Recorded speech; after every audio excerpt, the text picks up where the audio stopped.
Oke guys, kembali lagi kita membahas sinetron baru, tentunya dari para pemain bawang putih berkulit merah yang sudah kita kenal para pemerannya. So, jangan berlama-lama lagi, langsung aja kita bahas sinetron episode 1 dan kedua. Tasya dan Farel berumah tangga selama bertahun-tahun.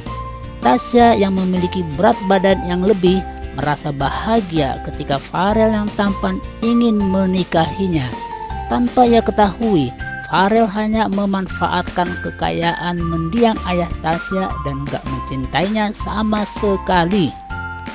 Setelah menikah, Farel pergi kuliah ke Amerika dengan semua biaya dari Tasya.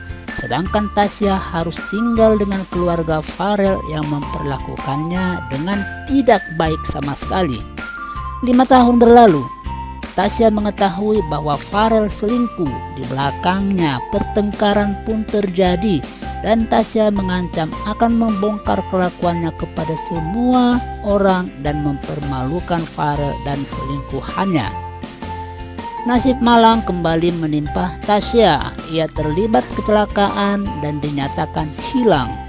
Farel memberitahu ibu Tasya yaitu Anissa bahwa kecelakaan tersebut bunuh diri.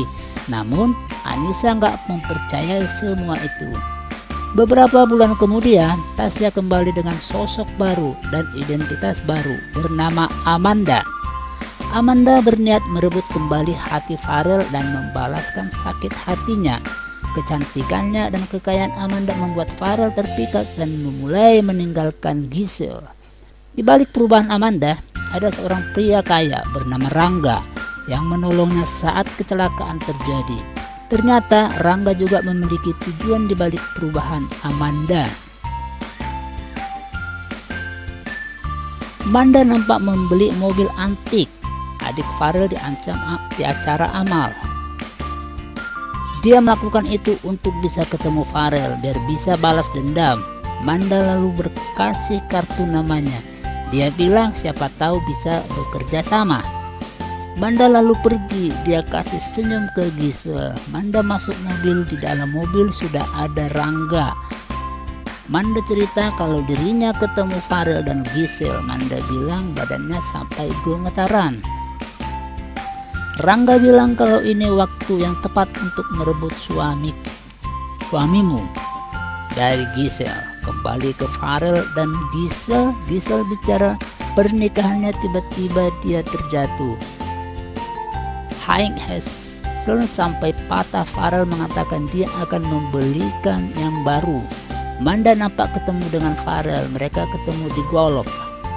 Farel tanya Amanda apa suka main golf.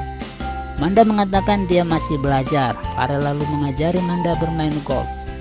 Amanda nampak gugup karena Farel itu suaminya. Namun Farel nggak tahu kalau yang ada di depannya adalah Tasya, istrinya dulu yang sudah operasi plastik menjadi Amanda. Saat istirahat, Amanda bilang kalau mengajak Farel kerjasama. Dia menyuruh perusahaan Farel untuk handle produknya. Farel bilang kalau perusahaannya cukup kompeten untuk menghandle seperti itu. Amanda nampak minum banyak banget. Farel nampak heran. Security marahin anak-anak yang jualan. Tiba-tiba Amanda datang. Dia menyuruh security jangan kasar ke anak itu. Dia lalu beli semua dagangan anak itu. Di sisi lain Farel melihatnya. Dia kagum sama Amanda. Amanda mau masuk ke mobilnya. Farel membukakan mobil Amanda dan menetap Amanda dan bertanya. Amanda lalu teringat saat dulu dia masih jadi Tasya. Dia mau pegang Farel sebagai suaminya saja tidak bisa. Amanda heran kenapa Farel jadi begini. Saat wajah cantiknya Farel malah tanya siapa Amanda. Farel kagum. Amanda cantik, kaya, tapi peduli dengan anak kecil. Amanda lalu bilang kalau ada meeting. Oke guys, sampai di sini dulu cerita singkat Seputih Cinta Semerah Dusta. Jangan lupa saksikan terus hanya di Antv pukul 21. Bye bye.